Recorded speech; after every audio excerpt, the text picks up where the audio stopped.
इतने तनाव में क्यों हैं? क्या कारण है? सुनो बीरबल, मुझे नहीं पता था कि इस देश में ऐसी समस्या है। क्या समस्या है महाराज? ग्रामीण इलाकों में घूमते हुए मैंने कई बच्चों और शिशुओं को विभिन्न बीमारियों से पीड़ित देखा। हम इस समस्या को कैसे हल कर सकते हैं बीरबल? महाराज, मैं आपको चरणपुर गांव की कहानी बताता हूँ। आपकी समस्या का समाधान कहानी में है।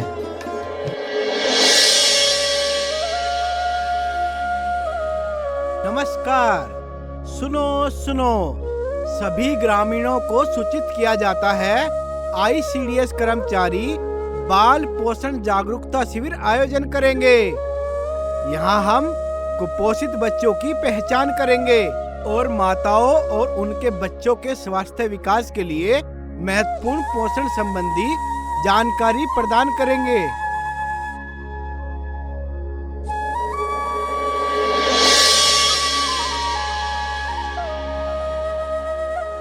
राधा, तुम कहाँ हो? जल्दी आओ। आ रही हूँ। कल हमारे गांव में ICDS कर्मचारी बाल पोषण जागरूकता शिविर का आयोजन करेंगे, जहां वे कुपोषित बच्चों की पहचान करेंगे और माँ और बच्चों के स्वास्थ्य के विकास के लिए जरूरी पोषण संबंधी जानकारी प्रदान करेंगे। स्वास्थ्य पोषण जागरूकता शिविर, वहाँ क्या होने वाला है? ICDS कर्मचारी स्वास्थ्य जांच करेंगे और कुपोषित बच्चों का पहचान करेंगे।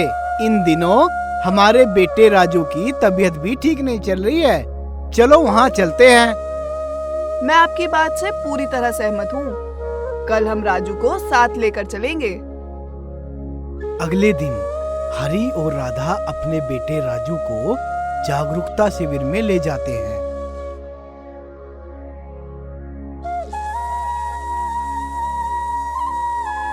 मैं आपकी कैसे मदद कर सकती हूँ? हम यहाँ अपने बेटे राजू के स्वास्थ्य जांच के लिए आए हैं। ठीक है, अपने बेटे का नाम और उम्र बताओ। हमारे बेटे का नाम राजू है और वह सिर्फ 1 साल का है। अब हम राजू के शरीर का कुछ नाप लेंगे।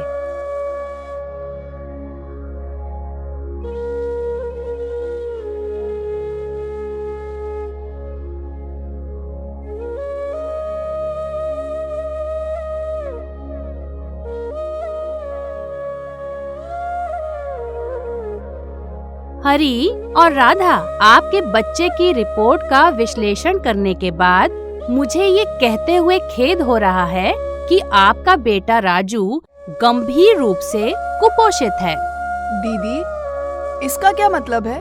गंभीर रूप से कुपोषित बच्चे वे बच्चे हैं जो विश्व स्वास्थ्य संगठन द्वारा परिभाषित शिशुओं की न्यूनतम स्वास्थ्य मानकों की आवश्यकताओं को पूरा नहीं कर पाते हैं।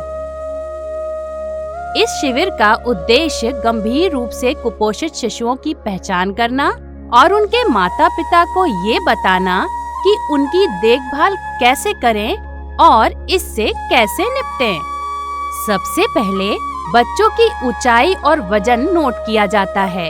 ये माँ बच्चे के Z स्कोर को स्थापित करता है।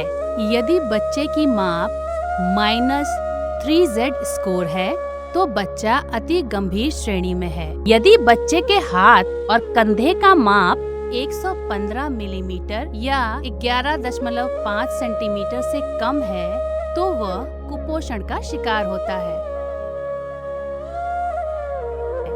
इसका प्रमुख कारण अनुचित आहार या बच्चों को भोजन में पर्याप्त प्रोटीन, विटामिन, आयरन व खनिज की मात्रा का न मिलना है।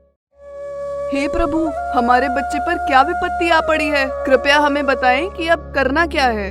कुपोषण की स्थिति से निपटने के लिए हमारी सरकार ICDS के माध्यम से विभिन्न स्वास्थ्य सेवाएं प्रदान कर रही है।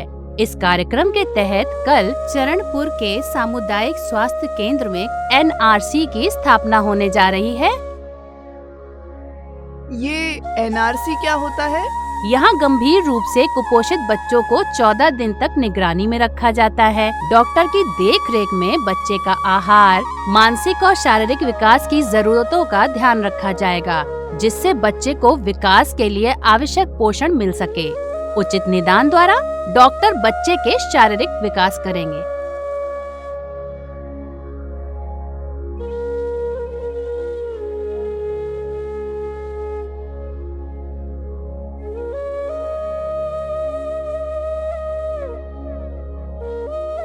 नमस्कार दीदी, मेरा नाम सीमा है। स्वागत है सीमा, मैं आपकी कैसे मदद कर सकती हूँ? दीदी, जब मैं बाहर इंतजार कर रही थी, मैंने कई बच्चे देखे जो कमजोर और अस्वस्थ थे। मैं 5 महीने की गर्भवती हूँ। कृपया मुझे सलाह दें ताकि भविष्य में मेरा एक स्वस्थ बच्चा हो। बाहर आपने जिन बच्चों को देखा वो कुपोषण से पीड़ित थे। शिशुओं में कुपोषण उनके माँ के गर्भ में जन्म से पहले शुरू हो जाता है। इसीलिए हमेशा ये सलाह दी जाती है कि गर्भ के दौरान बच्चों के स्वास्थ्य का ध्यान रखना शुरू कर दें। दीदी, मैं अपने और होने वाले बच्चे की देखभाल कैसे करूं? गर्भावस्था के दौरान माँ को बहुत ही पौष्टिक भोजन जैसे अंडा, दूध, पनीर, गुड़, सोयाबीन जरूर खाना चाहिए। नियमित आहार में अमरूद, सेब, हरी सब्जियां जैसे पत्ता गोभी, पपीता, कच्चा केला आदि फलों का सेवन करना चाहिए। Soybean vitamin A, iron, vitamin C, potassium के लिए बहुत जरूरी है। माँ का सही पोषण बच्चों को मस्तिष्क और शारीरिक दोनों के विकास में मदद करता है। पर दीदी, मेरे पति तो इतना नहीं कमाते हैं। हम इन सब चीजों को कैसे खरीद पाएंगे? सीमा, चिंता का कोई कारण नहीं है। ICDS पूरक पोषण कार्यक्रम के तहत आंगनवाड़ी केंद्रों में सभी पौष्टिक खाद्य पदार्थ बिल्कुल मुफ्त में मिलेंगे। अरे वाह दीदी, क्या ये सच है कि मुझे इस योजना का लाभ मिल सकता है? हाँ सीमा, ये सच है। 6 वर्ष से कम उम्र के बच्चे, गर्भवती महिला, दूध पिलाने वाली माताएं, आर्थिक रूप से कमजोर और कम उम्र की लड़कियों को लाभ मिल सकता है। वाह दीदी, ये जानकारी मुझे देने के लिए शुक्रिया। अब मैं अपना और अपने होने वाले बच्चे का ख्याल रख सकती हूँ। क्या आप सब समझ गए महामहिम? हाँ बीरबल, कुपोषण हमारे समाज की एक बड़ी समस्या है। कुपोषण से लड़ाई की शुरुआत अपने घर से करनी होगी। हमारे घरों में महिलाओं, बच्चों, किशोरियों को पौष्टिक आहार घर में ही देना होगा। साथ ही परिवार को पोषण व खाद्य सुरक्षा संबंधित सभी सरकारी योजनाओं का लाभ उठाना होगा। पंचायत को ये सुनिश्चित करना होगा कि कोई महिला, किशोरी और बच्चा कुपोषित ना रहे। तभी हम इस समस्या से निजात पा सकेंगे।